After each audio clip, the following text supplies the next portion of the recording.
Morning, everyone, and welcome back to the Friday chat room, our 30-minute update on the latest education news from the state capitol.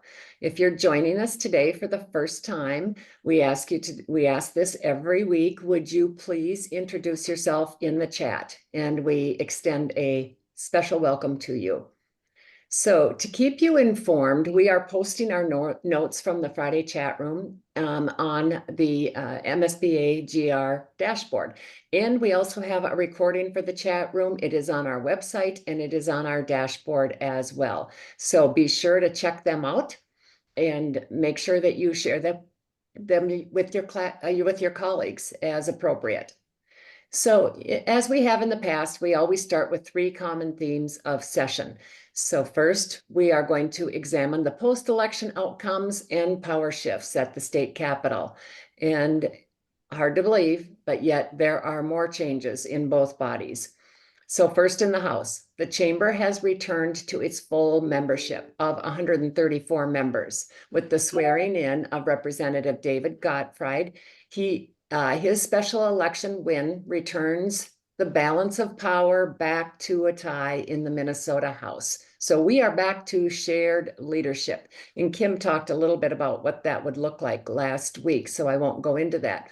But right now it is a tie, 67 to 67. And remember though, it takes 68 votes to pass a bill. So this tie does require bipartisan cooperation in all legislative matters, all the way starting at the committee hearings, all the way to the floor sessions. So the new representative is on an education committee. So that's really exciting. We'll get to know him a little bit more as time goes on. So meanwhile, in the Senate, the news is a little bit more serious. Senator Justin Eichhorn has resigned after being charged by federal authorities. He is being accused of trying to pay for sex with someone he believed was a teenage girl. The Minnesota Senate secretary read Eichhorn's resignation letter on the Senate floor. And if he had not resigned, the Republicans had planned and were very well prepared to vote unanimously for his expulsion. And the Democrats were expected to join in.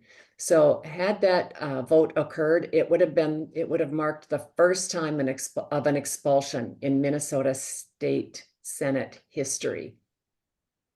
So the second major theme this session is revisiting and adjusting legislation from the past biennium. One of the high priority issues for education that is being looked at again is the unemployment benefits for school workers during the summer term. We heard two identical bills this past week, Senate File 2188 in the Senate and House File 2210 in the House. Both are addressing this issue. So just as a little refresher, remember that the state initially stepped up with $135 million to support this new policy, and recognizing that schools would be facing substantial costs and those costs would continue to rise in the future. So as the state paid their $135 million, that money is starting to run out. In fact, it's expected to run out this summer. There is just $38 million left in the fund, and that is probably not enough to pay for this summer unemployment costs for between-term employees. So what this bill in both the House and the Senate would do is it appropriates $30 million in fiscal year 2026 to cover the costs for summer 2025. In other words, it's going to fix that.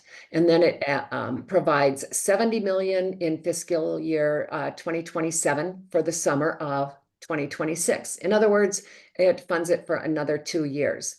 But the interesting part about both of those bills is that they were amended to allow school boards to include the summer unemployment costs in the local unemployment insurance levy beginning in fiscal year 2028. So in other words, put that cost on the local property taxpayers. MSBA testified in response to both bills in both bodies, raising concerns that local boards would be expected to shift those rising costs onto local property taxpayers, and how that puts school boards in a very tough position. They need to, if they choose not to put it on the property taxpayers, then they need to take money out of the general fund, or they put it on the property taxpayers. And this is a program that was not a high priority, or we did not request in 2023. So MSBA urged the legislature in its final closing comments to maintain the commitment to fully fund these costs at the state level. It's a state mandated program, and the state should continue that revenue source. And so we prefer that approach rather than putting that financial burden on the local taxpayers, or taking it out of the general fund, because then it becomes an unfunded mandate. So the final theme at the Capitol that we're going to talk about right now is the budget. And of course, as we've said in previous weeks, this is top of mind for everyone, how this is all going to play out here in the end of session, or close to the end of session. So legislative leaderships in both bodies and the governor met this past week for the first time since session began. I read that somewhere and I thought, how could that be? But it is truly, we've had this musical chairs, musical power going on, a power struggle going on back and forth. And so this is really the first time that both the House and the Senate leadership and the governor have all been in the same room. It's really hard to believe.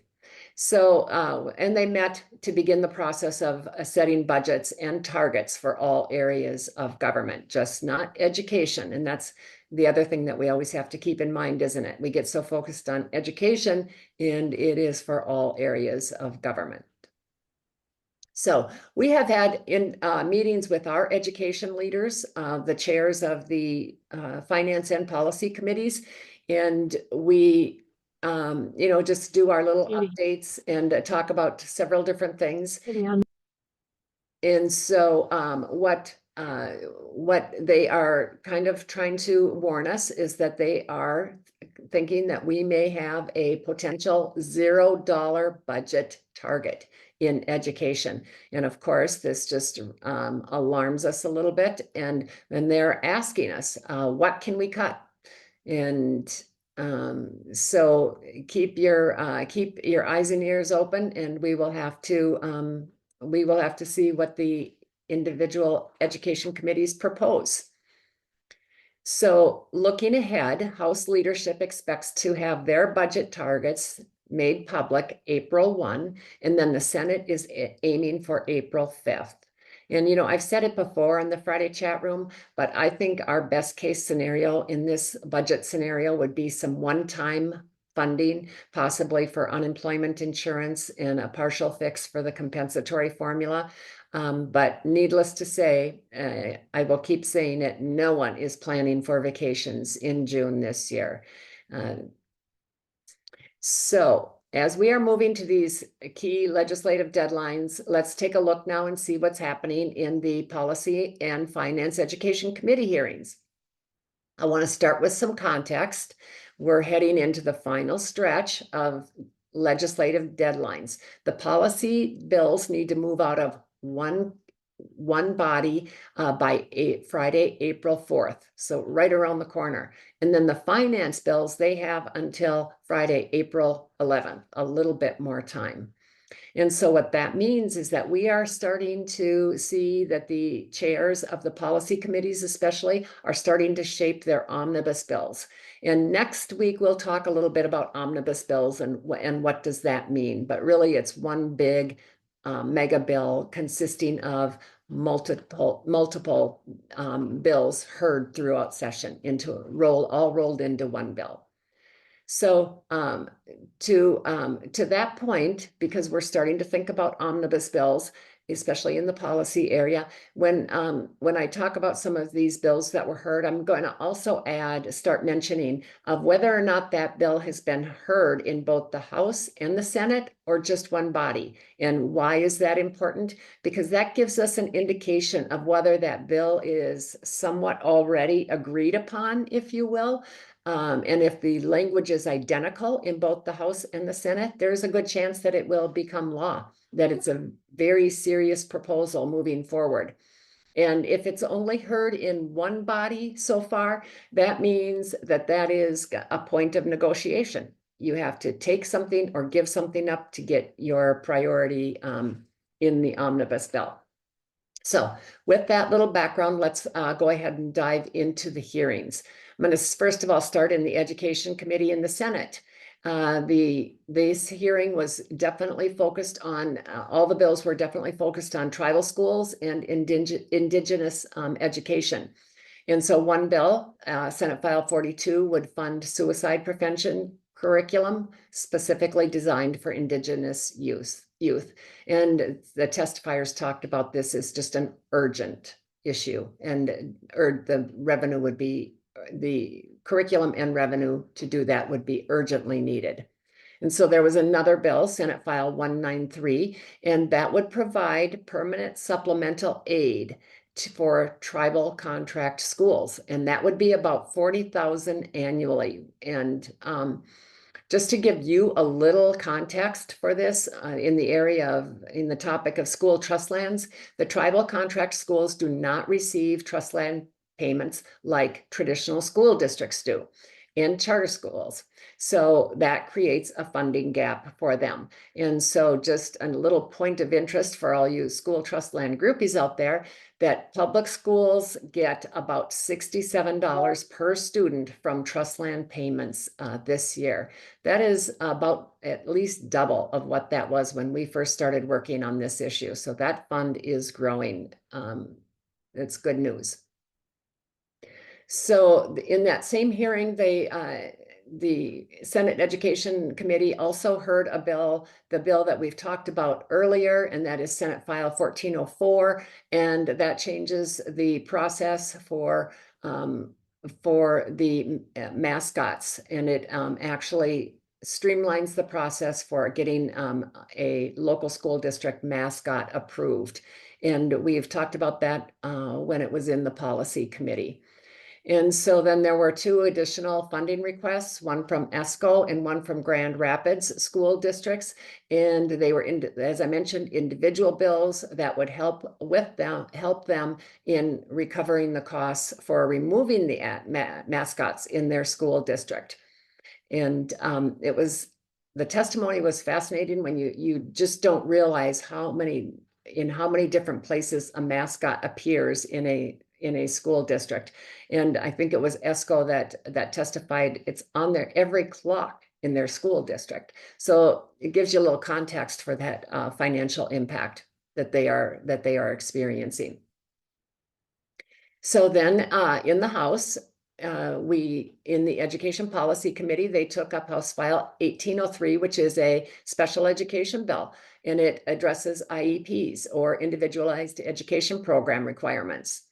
If passed, what this bill would do is it would allow schools to delay the transition planning for students with disabilities until age 16.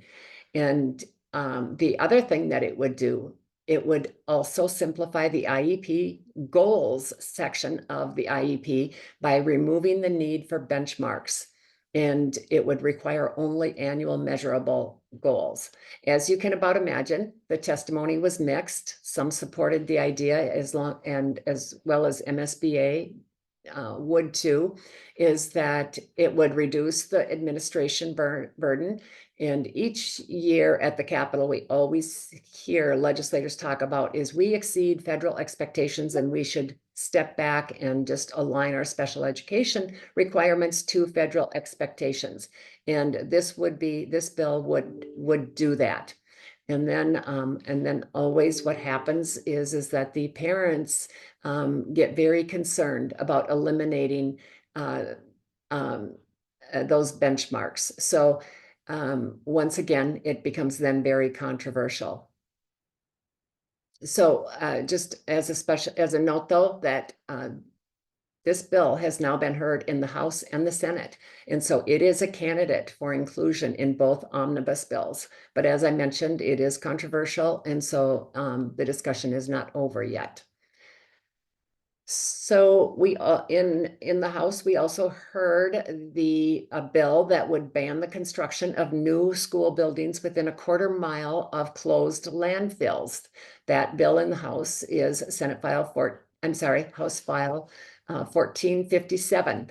And we did hear that in the Senate. The good news about the House hearing is that the Minnesota Pollution Control Agency came to the hearing and they testified that they already have a process in place to review these projects individually, and that a blanket ban might not be the best approach in this instance.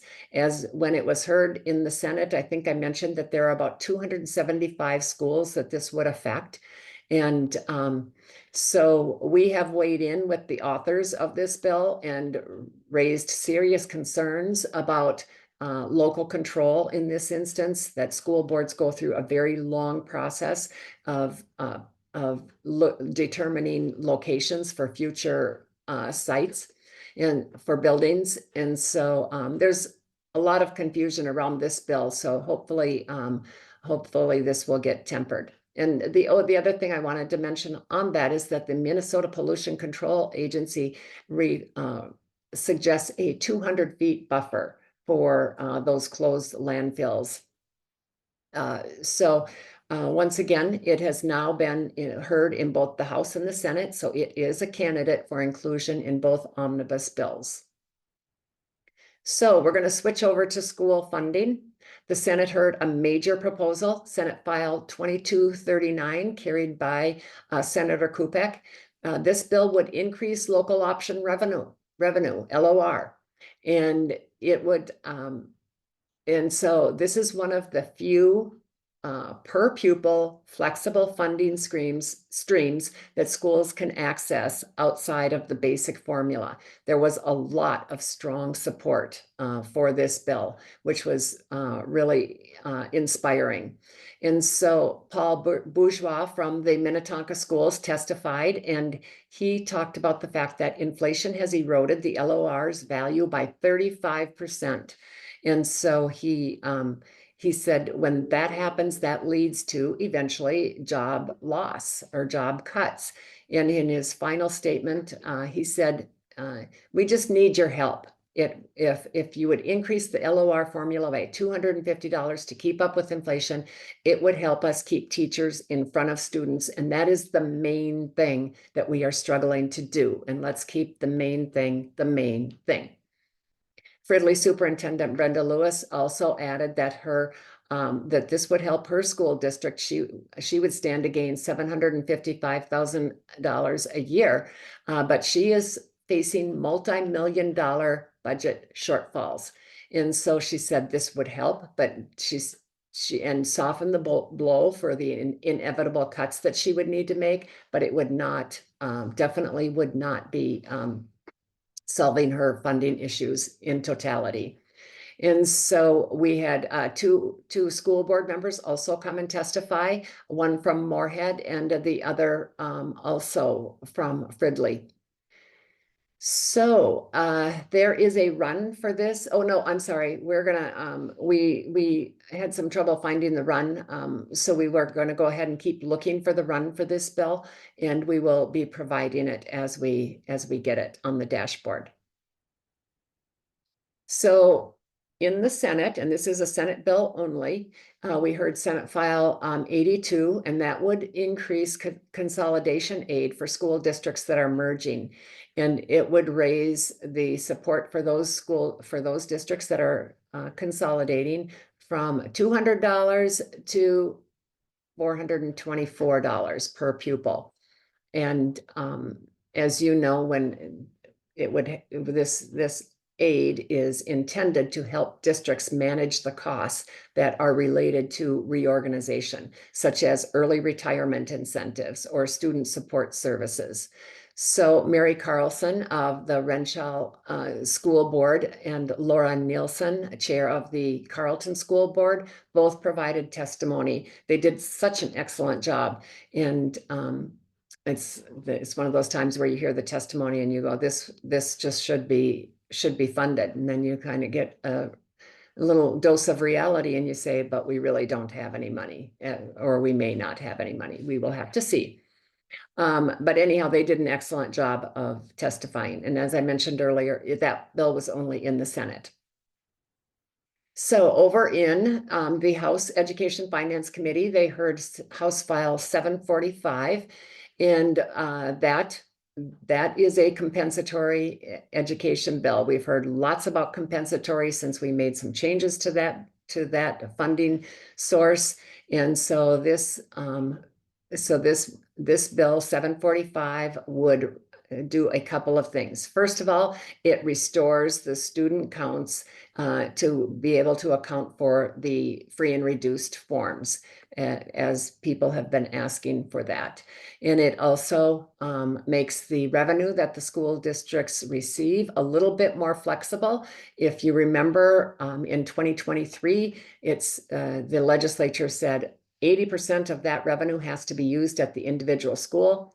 This bill adds more flexibility, and it reduces that to 40% of the compensatory revenue must be used can be used at the district level. So the other thing that this bill does is it creates a 13-member compensatory revenue task force. And it's amazing to me that it was really the pinnacle of the whole hearing. They debated this task force at length. And so this compensatory revenue task force would take everything that we have learned in the last couple of years and see about possibly making some real reforms to the compensatory revenue allocations. And so this bill also had an appropriation to support these changes, and they would be effective for FY26 and FY27 only. So a temporary fix, and then allow the task force to work and come up with some recommendations. So we had once again, had some excellent testimony. We had Columbia Heights. They talked about the fact that they are losing more than $1,000 per pupil under the bill's current version. And then Ray Hassing from Round Lake Brewster, he testified as well, and he warned that the rural school districts and high needs school districts would definitely be disproportionately hurt in the current funding formula. And there are some runs associated with this bill, and so Kim is going to put those in the chat room. So now we're going to shift to data privacy. Both chambers, the House and the Senate, heard a bill, House File 1999. Everybody got a kick out of that number, and Senate File 2390. And what those bills would do is two things. They would, first of all, restrict or prohibit anonymous requests for public data requests.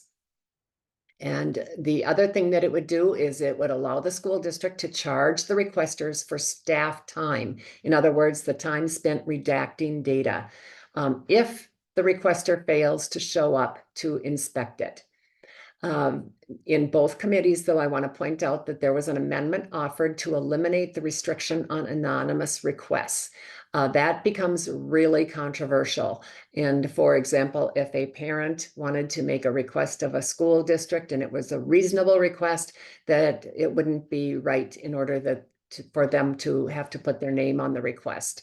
It could have some unintended consequences throughout the school.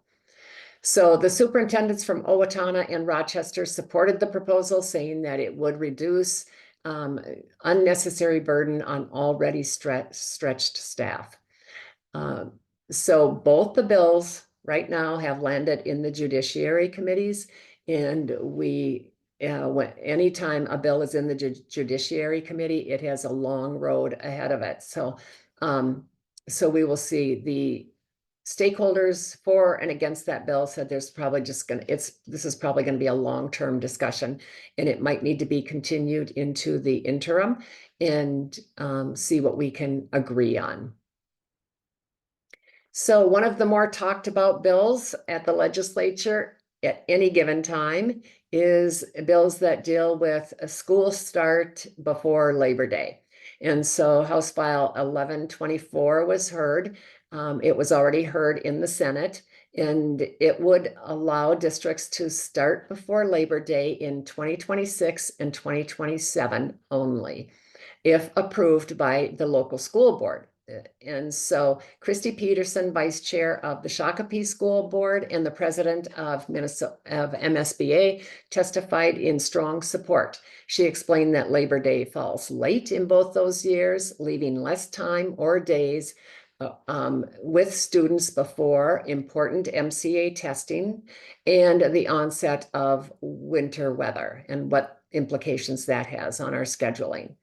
So she and Colin Cox, who is the chair of the St. Louis Park School Board, emphasized about the flexibility that needed in this bill, and that local boards would decide what works best for their students, their communities, and their staff. And so that bill has now been heard in both the House and the Senate, so it's a candidate for inclusion in both the omnibus bills. And so finally, we're getting close to the end here, is a quick note on Senate File 2250, which this bill modifies instructional hours for schools. There has been a lot of compelling testimony for this bill in both the House and the Senate, and in policy and in finance. And it is really interesting that we have seemed to build a real broad coalition advocating for more flexible and meaningful instructional time definitions. And so I was in the hearing and ran into Lucy Payne, and who is a huge advocate for this and has been a long time, as well as MSBA. And we looked at each other and we said, after the hearing was over, and we kind of said, this just actually now seems so simple, way too simple. In fact, what are we missing after years of trying to explain what the advantages of this type of legislation? We feel like it's now resonating. It's absolutely amazing. So this bill has been heard in both the House and the Senate. So it is a candidate for inclusion in both of the omnibus bills. So we're really excited about that. And we don't want to count our chickens before they hatch, though. But we are really excited about the momentum behind that bill. So it is getting close to our closing time. So we're going to talk a little bit about what we anticipate in the next week. We will be hearing the governor's education finance bill. And remember, he cuts non-pupil aid, and he cuts special education transportation, and he cuts compensatory, QComp,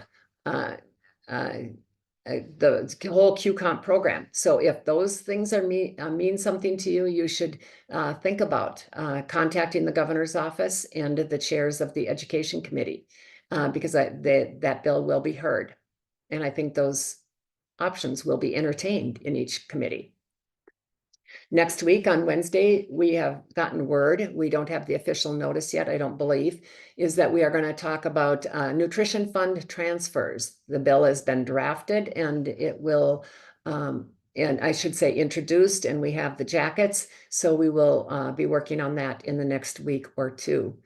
And we will be looking at an LOR bill in the House, and then